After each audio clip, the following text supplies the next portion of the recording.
ये काम भोग शब्द क्रिया की तो बात जाने दो, मेरे कान में भी ये शब्द न पड़ने पावे। ये बात ध्यान दीजिए। संग करना ये तो दूर की बात रही, श्रीधाम वृंदावन में प्रिया प्रीतम की उपासना में मुझे जो लगाया गया है, जिनका मैं भजन कर रहा हूं, एक तड़ित वर्ण वाले पीता अरुण अक्षय अनंत तनिलता भाम, बिजली की अनंत कांति, एक श्याम मेघ, इनकी उपासना, तो सावधान ये रहे कि करणाभ्यरणा स्पर्शिनः, मेरे कान में शब्द भी काम भोग का न पड़े। क्रिया और संग मात्रादिहस्ता, संग आदि अन्य चेष्टाएं ये तो दूर की बात रही, मेरे कान में भी काम शब्द न पड़े, क्योंकि सुनने मात्र से ही ये भय उपस्थित कर देता है। कुछ ही दिन की बात है, वो स्मार्ट मोबाइल के कारण उन्होंने अपने शरीर को पूरा कर दिया। साधक थे, उन्होंने सुसाइड नोट में लिखा कि मैं अपने शरीर को इसलिए नष्ट कर रहा हूं क्योंकि इस मोबाइल से मैंने गंदी बातें देखी और वो मेरे मन को बहुत मथित कर रही हैं। अब मैं जीने की आशा छोड़ चुका हूं, किसी का इसमें कोई दोष नहीं, और अपने शरीर को पूरा किया। हम तो आंतरिक उस वृत्ति को प्रणाम करते हैं जो इस ग्लानि से युक्त हुई, लेकिन उस अज्ञान को नकारते हैं कि ऐसा नहीं होना चाहिए। हमसे गलती हो जाती है, लेकिन हमारा गलती का सुधार का अवसर है, हमारा शरीर का त्यागने का अधिकार नहीं है, क्योंकि आत्महनन गति बहुत दुर्गति होती है। ये कोई निर्णायक फैसला थोड़ी हो गया कि इससे हम मोक्ष पदवी प्राप्त कर लेंगे, परम पद नहीं। बड़ी से भी बड़ी गलती हो गई, हम क्षमा चाहते हैं प्रभु से, समाज से, अपने से भी, और हम आगे बढ़ें, अपने को भी क्षमा करें। गलती हो गई, इस तरह का कोई कदम उठा लेना विवेक नहीं कहलाता। इसलिए महापुरुषों ने जो कहा उसको समझो। करणाभ्यरणा स्पर्शिनः स्त्रीति वर्णा दप्युतृष्टाः संग मात्रादिहस्ताः। एक काम भोग की वार्ता हमारे कान में भी स्पर्श नहीं करनी चाहिए। वैसे जिनको बहुत आवश्यक कार्य है, अगर वो छोटे वाले मोबाइल रखें तो बहुत अच्छा रहेगा, जो स्क्रीन नहीं है जिसमें, क्योंकि ना जानो छिन अंत कवन बुद्धि घटे प्रकाशित, छुट चेतन जो अचेत तेऊ मुनि भय विश्वासित, पारासर सुर इंद्र कलप कामिनी मन फंद्या। ऐसा बुद्धि बहुत नीच है, एक कब क्या निर्णय कर दे, भगवान बचावे, इसका कोई भरोसा नहीं। ये सबसे बड़े दगाबाज दो अंदर बैठे हैं, मन और बुद्धि, इन पर कभी विश्वास न करे। बहुत नीच है ये, बहुत नीच है ये। जब तक ये भजन करके भगवत प्राप्ति नहीं कर लेते, तब तक इनका विश्वास करना मानो अपने आप को नष्ट करना है। ना अपने मन पर विश्वास, ना अपनी बुद्धि पर विश्वास। छाती जलती रहती है, हृदय रोता रहता है, परमार्थ का पथिक लड़खड़ा के ऐसे गड्ढे पे गिरता है, उठना मुश्किल होता है। क्या जीवन का नाश कर देना किसी समस्या का समाधान हो सकता है क्या? नहीं। चलने वाला ही गिरता है, लड़ने वाला ही हारता है, इसलिए हारने वाला ही एक दिन विजेता बनता है।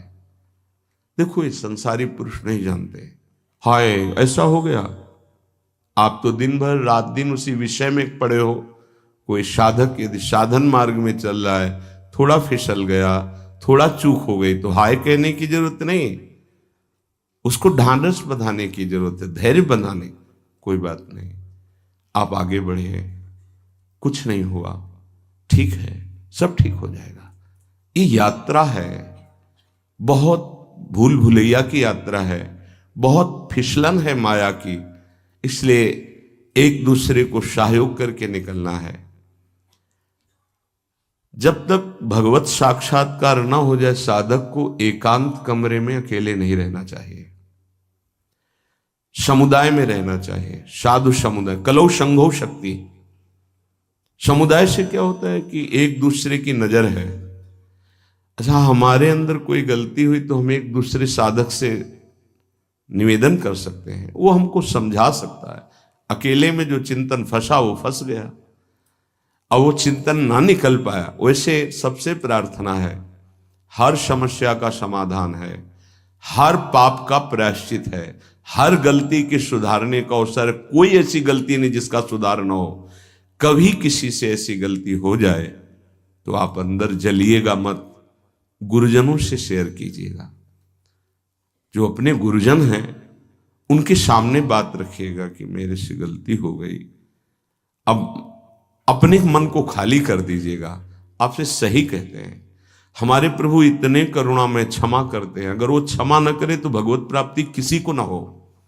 आप लोग नहीं समझते हैं, किसी की भी जीवनी जो है वो शुक्ल पक्ष की लिखी जाती है। इसीलिए बड़े बड़े महापुरुष जब प्रभु के सामने विनय करते हैं तो मोशम कौन कुटिल खल कामी, जिन मुको तन दियो ताको न भजन कियो, ऐसो नोन हरामी। सूरदास जी महाराज, गोस्वामी तुलसीदास जी, जो मैं अपने अवगुण कहूं, बाढ़ई कथा पार नहीं लाऊं। ए भाई, अंदर की बात है, रो रो के इस मार्ग में विजय प्राप्त की जाती है। सबके हृदय को कोई ऐसा नहीं है, सबके लख बिरले पाए। बिरला कोई साधक पहचान पाता है कि हमारे अंदर ये पाप आ गया, ये दोष आ गया, ये गलती, प्रभु मेरे से गलती हो गई। सच्ची कहते हैं, अगर भगवान क्षमा ना करें तो कोई एक कदम भी परमार्थ पे नहीं चल सकता। निराश होने की जरूरत नहीं। ये नहीं देखना कि वो बहुत आगे बढ़ चुके हैं। तुमसे सच्ची कहते हैं, हृदय की बात कहते हैं। जिसे तुम बहुत आगे बढ़ा हुआ जानते हो, भगवत कृपा से केवल है, केवल भगवत। वो भगवत कृपा आपके ऊपर नहीं हो सकती क्या? क्या आप महान नहीं बन सकते हैं क्या? महान के अंश हैं, महान के पुत्र हैं, आप भी महान बन सकते हैं। गलती हो गई, त्रुटि हो गई, उसके लिए रास्ता है, प्रायश्चित है, दंड विधान है, क्षमा विधान है। लेकिन शरीर को पूरा कर देना ये कोई विवेक नहीं रहा। कभी किसी उपासक से, किसी के भी मन में कुछ भी ऐसा चल रहा हो कि वो तुम्हें जला रहा है, तुम निकल नहीं पा रहे हो, श्री जी से कहो, गुरुजनों से कहो, निकल जाओगे। अगर विवेक काम करे तो ध्यान ही मत दो उसकी तरफ, निकल जाओगे। ऐसा नहीं कि उसमें डूब जाओ, उसी चिंतन में डूब जाओ। इसीलिए हम कहते हैं, एक एकांत कमरे में रहकर साधना करता है, एक रोज सत्संग करता है, बड़ा अंतर होगा, बड़ा अंतर होगा। सत्संगी कलावान हो जाएगा। क्या युक्ति आ जाएगी बचने की, उसकी किस विकार से, किस भावना से कैसे बचा जाता है। और वो बहुत जरूरी है भजन में। अगर भजन में युक्ति नहीं तो मुक्ति होना बहुत कठिन है। इसलिए साधु संग किया जाता है कि उनके अनुभव, उनकी युक्तियां हमको विचारों से बचा सके। हमारे अंदर विचारों का जाल फेंका जाता है, जो मन बुद्धि है वो विचारों के जाल में हमको फंसाती है। हमें बचना है। थोड़ी सी चूक हमारे पूरे जीवन को नष्ट कर देती है। थोड़ा सा मनोरंजन हमारे जीवन को असमर्थ बना देता है। इसलिए समस्त साधकों से, उपासिकाओं से, सबसे, वो गृहस्थ हो या विरक्त हो, सबसे प्रार्थना है, एक बार हिम्मत करके निकल चलो। एक बार। हरि गुरु ऐसे कृपालु हैं कि आप जैसी आकांक्षा करोगे, जो इच्छा करी हो मन माही, हरि प्रसाद कछ दुर्लभ नाही। पर हम इच्छा त्यागने के लिए ही भगवत मार्ग का वर्ण किए हैं। इच्छाओं का शमन करके, दमन करके हम भगवत प्राप्ति करें। ये इच्छाएं कितनी भी पूर्ण की जाए कभी पूर्ण नहीं होती। ये दुष्ट मन कभी चैन से नहीं रहने देता। ये हर समय संकल्प विकल्प बनाते हुए सब प्राणियों को अधीन किए हुए है। बड़े भाग्यशाली हैं जो इसकी चाल को पहचान गए और गुरु प्रताप से प्राप्त नाम मंत्र के बल से इसकी चाल को नष्ट कर दिया। श्रीपाद कितनी सावधानी की बात कह रहे हैं। कर्णाभ्यरणा स्पर्शिनः, मेरे कान में भी ये शब्द नहीं पड़े। हे प्रियालाल, ऐसी कृपा करो कि मेरे कान में भी काम भोग की बातें ना पड़े। और जो मोबाइल में देखेंगे फिर कैसे चल पाएंगे। इसीलिए बहुत विचारणीय विषय है, सावधान। हम हृदय से पीड़ित होकर के कह रहे हैं कि आपके पास यदि वो स्मार्ट मोबाइल है और आपकी क्षमता ऐसी नहीं कि आप अपने मन को रोक सके, तो कृपया आप मोबाइल को चेंज कर लें, बदल लें। आपको आवश्यक है छोटा वाला रख लें, बड़ा वाला पारिवारिक जनों को दे दें या हटा दें। क्योंकि आज हमारी बुद्धि शुद्ध है, कल हमारी बुद्धि कुछ देखना चाहेगी। अगर हम देख लिए तो हमारा मनन बनेगा, मनन बनेगा तो फिर हम असहनीय हो जाएंगे, हम सहन नहीं कर पाएंगे। सहत सहत बाढ़े भगति गृह तन गुरु हितगार। सहन करने वाला भक्ति मार्ग में आगे बढ़ता है और टूट गया तो संसार में रह जाता है। इसलिए प्रायः साधक बहुत सावधान रहते हैं, पर ये असावधानी चूंकि स्वाभाविक सहज में हो जाएगी। हमारे पास रखा है ना मोबाइल, उन्होंने अपने उसमें लिखा कि मैं इस इंटरनेट और इस मोबाइल के कारण ऐसा, तो मुझे इस बात पर बहुत कल से विचार हुआ। मतलब बड़ा एक तो ये दुख हुआ कि ऐसा नहीं होना चाहिए था, उसके लिए समाधान है। हम ऐसा क्यों करें, मोबाइल को यमुना जी में फेंक दें, कसम खाएं, नियम लें कि मोबाइल रखेंगे ही नहीं। हमें लगता है 25-30 वर्ष से मोबाइल की रचना हुई, पहले तो नहीं थी। तो क्या पहले भारत में कोई जीवित नहीं था क्या मोबाइल के बिना? क्या कोई चल नहीं रहा था क्या मोबाइल के बिना? क्या कोई समस्याएं सबको घेर रही थी? हमें लगता है जब से ये बढ़ा तो समस्याएं बढ़ गई। क्या समस्या है? ना हम चैन से विश्राम कर सकते हैं, ना हम कहीं अपने हृदय को प्रभु की तरफ लगा सकते हैं। जहां एकांत हुआ उसी में लग गए, वो रील देख रहे हैं, गेम देख रहे हैं, सीरियल, अब तो पूरा सब उसी में संसार भरा हुआ है। बहुत सावधान। अपने नेत्रेंद्रीय, अपने श्रवणेंद्रीय, वाकेंद्रीय, तीन साधना पे बहुत जोर विघ्न डालती हैं या सहयोग करती हैं। नेत्रेंद्रीय देखना, श्रवणेंद्रीय सुनना और वाकेंद्रीय बोलना, इन तीन का बहुत बड़ा योगदान है। श्रवण, कथन, दर्शन, ये अगर सही है तो साधना बढ़ जाएगी और दूषित है तो साधना नष्ट हो जाएगी। स्वाभाविक आप समझना, अगर हमारे पास विषय सामग्री है तो हम लाख कोशिश करें, मन को नहीं रोक सकते, वो विषय सामग्री में गिर ही जाएगा। नहीं नहीं नहीं नहीं और गए, पक्का समझ लीजिए। मोबाइल में पूरे विश्व का विषय भरा हुआ है। अगर आप उसका सदुपयोग करें तो सत्संग भी है बड़े बड़े महापुरुषों के, लेकिन सदुपयोग करने की लालसा कम, दुरुपयोग करने की लालसा ज्यादा हमारे अंदर भरी हुई है। तो हमसे ऐसी चूक ना हो। अगर ऐसी चूक हो भी जाए तो आप निराश मत होना, प्रार्थना है आपसे, कुछ नहीं बिगड़ेगा। अगर अंतिम बन गया तो सब बन गया। आपको निराश नहीं होना है, आपको किसी महापुरुष से तत्काल निवेदन करना है, अपनी बात रखनी है, आनंदित हो जाओगे, कुछ नहीं बिगड़ा। अरे घोर वैश्यागामी, घोर पापाचारी को भगवत प्राप्ति हो सकती है, तो ये ऐसी कोई बात दिमाग में न लावे। भगवान के वचन है, अपिचेत सुदुराचारो भजते माम अनन्य भाग साधुरिव समंतव्या सम्यक व्यवसिता। ऐसा सुदुराचारी माने सांगोपांग दुराचार करने वाला। हे, शरीर को नष्ट कर देना ये कोई विवेक नहीं है, कोरी मूर्खता है। बहुत दुर्लभ मानव देह मिला है। अगर हमसे गलती हो जाती है तो हमारे प्रभु बहुत करुणामय है, वो क्षमा कर देंगे। लेकिन ये गलती, ये तो हमारे लिए क्षमा की कोई स्थान ही नहीं रह गया, कोई प्रार्थना ही नहीं रह गई। बिल्कुल कभी कोई निराश ना हो, किसी भी विषय में फंसा हो, किसी भी दोष में फंसा हो, किसी भी नाना प्रकार के प्रापंचिक प्रवृत्तियों में फंसा हो, घबराना नहीं, निराश मत होना। एक मार्ग है, अभी अवसर है, आप भगवत प्राप्ति कर सकते हैं, बिल्कुल प्रसन्न हो जाना।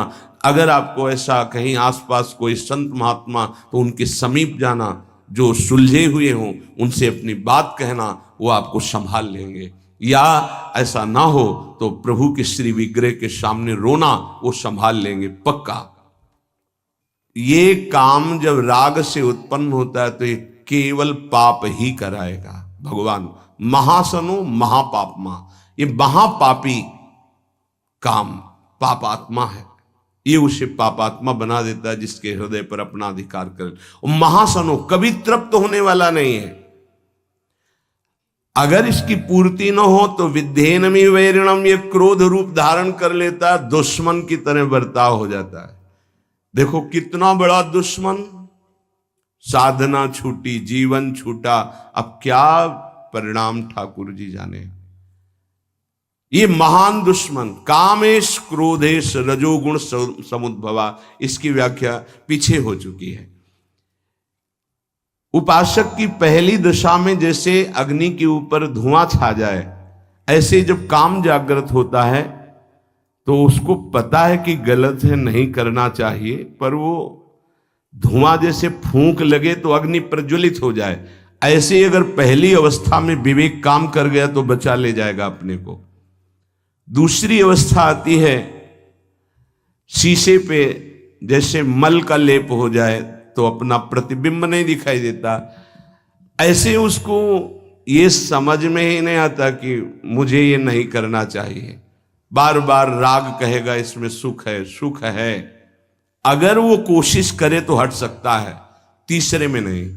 तीसरा है जैसे जेर से ढका हुआ गर्भ, निर्णय करने की शक्ति ही खत्म हो जाती है। आवृतम ज्ञानमेतेनो ज्ञानिनो नित्य वैरिणा काम रूपेण कौन्ते दुष्पूरेणा नलेन च। हे कुंती नंदन, ये अग्नि के समान कभी तृप्त ना होने वाला काम, ये ज्ञानियों का नित्य दुश्मन है, ये नित्य बैरी है, ये ज्ञान को ढक करके नष्ट कर देता है पक्का। कभी हंसी मजाक, खेल कूद, मनोरंजन विपरीत आकर्षण वालों से ना करें, प्रार्थना है। हंसी हंसी में, खेल खेल में ऐसी गलती हो जाती है कि फिर मन जलता रहता है, फिर मन अधीन हो जाता है। जो हमको चिंतन करके भगवदानंद में डूबना था, वो विषयानंद का चिंतन हो जाता है। कह रहे आवृतम ज्ञान में तेन, ये ज्ञान को ढक लेता है। ज्ञानिनो नित्य वैरिणा, ये ज्ञानियों का भी नित्य वैरी है। ये दुष्पूरेणा, ये कभी पूरित नहीं होता, चाहे जितना इसको भोग देते रहो। अनलेन च, जैसे अग्नि, घी डालते रहो, कभी शांत नहीं होती। अब पता चल गया कि बैरी कौन है, बोले काम तो रहता कहां है। अगर किसी को दुश्मन का पता चल जाए, ठिकाना रहने का, तो आक्रमण किया जा सकता है। तो दुश्मन पता चला, ज्ञानियों का नित्य बैरी काम। काम की पूर्ति में बाधा लगी तो क्रोध, काम की पूर्ति हो गई तो लोभ, तृष्णा, और भोगूं और भोगूं, बार बार भोगूं। मुखिया है आवागमन का, जन्म मरण का मुखिया है काम। ये रहता कहां है, अगर पता चल जाए तो आक्रमण करने में समर्थ हो सकता है साधक। कहां रहता है, भगवान इसका निवास स्थान बताते हैं कि ये काम रहता कहां है। इंद्रियाणि मनोबुद्धि रस्याधिष्ठान मुच्यते एतैर्विमोहयत्येषो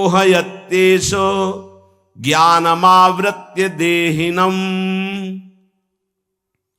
इंद्रियां मन, बुद्धि, ये आफिसें हैं इसकी, यहां बैठता है। इंद्रियाणि मनोबुद्धि रस्याधिष्ठान मुच्यते, इसकी ऑफिस है, काम की ऑफिस। इंद्रियां, मन, बुद्धि, ये काम इंद्रियां मन बुद्धि के द्वारा ज्ञान को ढक देता है और गलती हो जाती है। इतनी जल्दी बुद्धि को कवर करता है काम, विचार करने की सामर्थ्य नहीं रह जाती उपासक में। विषयी पुरुषों की तो यहां चर्चा नहीं, वो तो गिरे हुए हैं, गिरा हुआ क्या गिरेगा, साधक की बात हो रही। इतनी जल्दी आक्रमण करता है कि जल्दी बोलने में देर लगी, उसको कवर करने में देर नहीं लगती। तत्काल वो बुद्धि को कवर करके, ज्ञान रहित करके अपना चिंतन, अपनी चेष्टा, ज्ञान को ढककर देह भाव वाले पुरुष को ये मोहित करके भ्रष्ट कर देते हैं। देह भाव, मैं पुरुष मैं स्त्री, जब तक ये भाव है तब तक बहुत सावधान। इंद्रियाण मनोबुद्धि रस्याधिष्ठान मुच्यते, ये ऑफिस है, लेकिन घर अभी नहीं बताया गया। सही माने में काम का वास अहम में है, देहाभिमान में। इसमें भगवान ने जो वर्णन किया, एतरि विमोहयत्येष ज्ञानमावृत देहिनम, देहिनम देह भाव, देह भाव अहम भाव। मुख्य इसका निवास स्थान अहम भाव में, मैं पुरुष हूं, मैं स्त्री हूं, मैं शरीर हूं, ये जो भाव है अंतःकरण में, मन बुद्धि चित्त अहंकार, इसका घर है अहंकार। ऑफिस है इंद्रियां मन और बुद्धि। ये अहंकार की गुफा में छुपकर बैठ करके प्रहार करता है, मन और इंद्रियों को अधीन करके भोगों में हर प्राणी को फंसाए हुए है, चाहे वो चिड़िया हो, चींटी हो, मनुष्य हो, पशु पक्षी, कोई भी 84 लाख योनियों में एक छत्र इसका राज्य है। वही बचते हैं जो भगवान के आश्रित और भगवत शास्त्र की, गुरुजनों की अक्षरशः आज्ञा का पालन करते हैं। जहां इतनी सी भी हम गुरु आज्ञा शास्त्र के विरुद्ध हुए, वहीं हम फंस गए, वहीं क्लेशित हुए, वहीं अशांत हुए, वहीं रास्ता रुकेगा। पक्की बात समझ लीजिए, एक शब्द भी हमें अपनी नहीं लगानी बुद्धि से, क्योंकि उसी बुद्धि मन में वो बैठा हुआ है, जो वैरी बैठा हुआ वो उसी में बैठा हुआ, वो न्याय कैसे करेगा। किसी भी पदार्थ को जब देखते हैं तो इंद्रियों में कामना पैदा होती, इंद्रियों में जब इंद्रियों में कामना पैदा, पदार्थ वस्तु व्यक्ति स्थान पहले देखना ही होता है या सुनना होता है, तभी कामना पैदा होती, सुन के या देख के। इंद्रियों में कामना पैदा होती है, इंद्रियां तत्काल मन को अधीन करती है, तो मन वो अपनी कामना में युक्त हो जाता है, जो इंद्रिय कामना की। और मन ने बुद्धि को इतनी जल्दी पकड़ में लिया कि उसको विचार करने का अवसर न मिले, और देहाभिमानी जीव ये मान बैठा कि मैं भोगता हूं, मैं भोगूंगा, मैं देखूंगा, मैं सूंघूंगा, मैं छूंगा, मैं खाऊंगा। मरा, ये है बार बार हमको मारा जा रहा है, बार बार हमको परास्त किया जा रहा है, और हम खुशी होते हैं कि हम भोगता हैं, बहुत भोग रहे हैं। पदार्थों में, विषयों में, इंद्रियों में, मन में, बुद्धि में काम की ऑफिस माने गए, लेकिन इसके रहने का स्थान अहम है, अहंकार, अहम। ये दिखता है इन स्थानों पे, पर छुप के रहता है अहंकार में, अंतःकरण धर्म में जो अहंकार है, बुद्धि मन चित्त अहंकार, उस अहंकार में रहता है। समस्त क्रियाएं शरीर इंद्रियां मन और बुद्धि से होती हैं, ये चारों कर्म करने के साधन हैं। इनमें काम दिखाई देता है पर रहता अहम में है, इसीलिए मारना बड़ा मुश्किल हो जाता है। ध्यान दीजिए, हम इंद्रियों को, मन को, बुद्धि को तभी पवित्र रह सकते हैं जब हमारा अहम परिवर्तन हो। बड़ा खेल टेढ़ा है। देह भाव जब तक है तब तक काम उसमें बैठा हुआ है, और हमारे अहम में ही बैठा हुआ छुपा, इसीलिए हम मार नहीं सकते। जब हम हटे तब घर में दिखाई देगा कि अहम के घर में काम बैठा है। हटे कहां? इस अहम को जब प्रभु के चरणों में, गुरुदेव के चरणों में दिया। बहुत नीच है मन, बहुत नीच है। एक नहीं सुनता शास्त्र की बात, गुरु की बात, मनमानी कर बैठता है, फिर पश्चाताप करता है, फिर जलता रहता है, फिर रोता रहता है, फिर अवसर आता है, फिर वही करता है, बार बार क्यों कर पा। और वो सोचता है किसको मारूं, भोजन न पाऊं, पानी न पीऊं, अपने को पीटूं, क्या करूं। ये साधक की बातें हैं। क्या करूं? अब वो सुरक्षित बैठा है, आसन लगाए अहम में। अब आप बाहरी है, दंड देते रहो, पानी न दो, भोजन न दो, आप मानो कुछ नहीं होना उसको। वो ऐसी जगह बैठा है अहम में, अवसर आते फिर क्या, फिर वो क्लेशित होता है। अब क्या करूं, क्या करूं, कौन, अच्छा 4 दिन उपवास कर लेता हूं। तो उपवास किया तो प्राण शुष्क हुए, लेकिन वो अहम में बैठा है। ये बहुत समझने का विषय। ये मरेगा अहम त्याग से। अहंकार, देहाभिमान जब गलित होगा तभी ये काम नष्ट होता है। अहम जड़ चेतन की ग्रंथि में बैठा हुआ है। यद्यपि मृषा जड़ चेतन की कभी ग्रंथि हुई नहीं, फिर भी छूटती कठिनाई।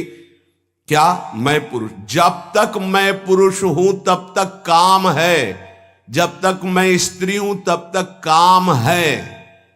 जब ये अहम प्रभु के चरणों में समर्पित हो जाता है या धर्म में समर्पित हो जाता है, तभी वहां से काम हटता है। काम शून्य अहम ब्रह्म स्वरूप है। जो मैं, वो ब्रह्म स्वरूप है।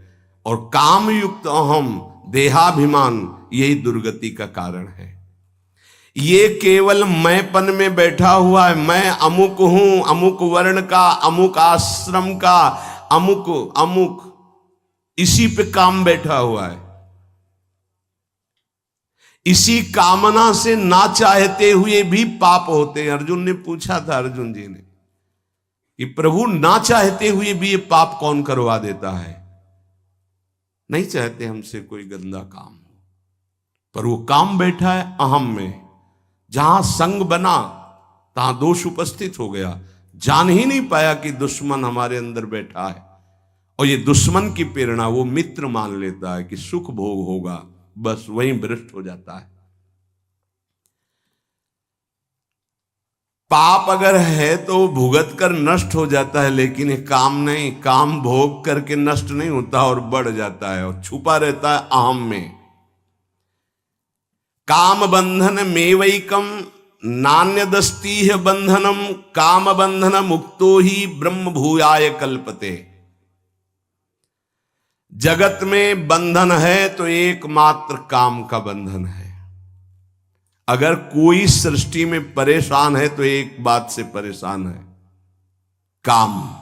देख लो, रुपया, पैसा, खान पान, सब इसी की पूर्ति के लिए है।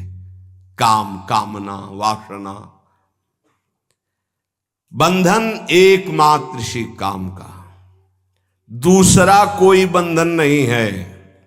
काम बंधन मेवैकम नान्यदस्तीह बंधनम, काम बंधन मुक्तो ही ब्रह्म भूयाय कल्पते। जैसा अभी वर्णन किया कि जहां देह भाव में जो काम बैठा है हटा, तो जो मैं है वो शुद्ध ब्रह्म है। ब्रह्म भूयाय कल्प, तत्काल वो अपने ब्रह्म स्वरूप को प्राप्त हो गया।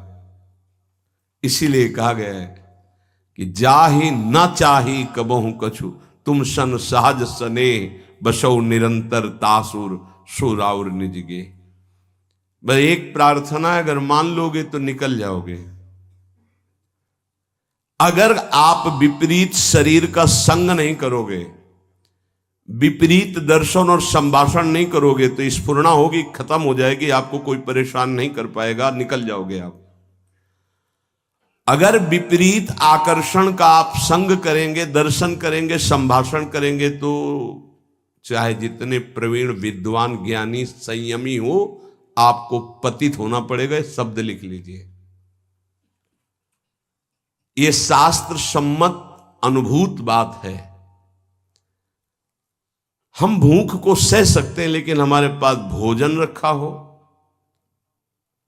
अगर ब्रह्म प्राप्त हो गया है तब तो कोई बात नहीं, अगर देह भाव है फिर भूख को नहीं सह सकते। आप बैठे हो, आपके सामने भोजन रखा, नहीं नहीं नहीं नहीं, कितनी बार कहेंगे नहीं नहीं, एक बार टूट पड़ेंगे और सब पा जाएंगे। बस ऐसे ही सारे भोग हैं। संसर्ग दोष से बच गया उपासक तो जीत गया। कभी भी, कहीं भी, किसी से भी प्रार्थना है, चाहे यंत्र से हो, चाहे शरीर से हो, या चाहे किसी ग्रंथ पंथ किसी से भी हो, हमें बहुत सावधान रहना है, संसर्ग नहीं होने देना।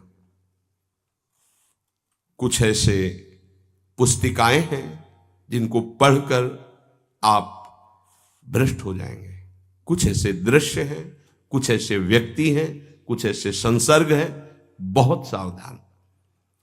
काम बंधन में वैकम, साधक का एक ही भारी दुश्मन है, इसी से सब परास्त हो जाएंगे। भगवान ने कहा है, ज्ञानिनो नित्य वैरिणा, ये काम, यहां काम बंधन में वैकम, पूरे जीवन यही अपने अधीन किए रहता सबको, पूरे जीवन भर, चाहे वो शरीर वृद्ध हो जाए, वो अधीन किए रहता है। नान्य दस्ती ही बंधनम, कोई और दूसरा बंधन नहीं है। काम बंधन मुक्तो ही तो ब्रह्म भूयाय कल्पते, वही ब्रह्म बोध हो जाता है जो मैं काम रहित हो जाता है, मैं जिसका काम रहित। एतरि विमोह यतेषु ज्ञानम आवृत्य देहिनम, ये काम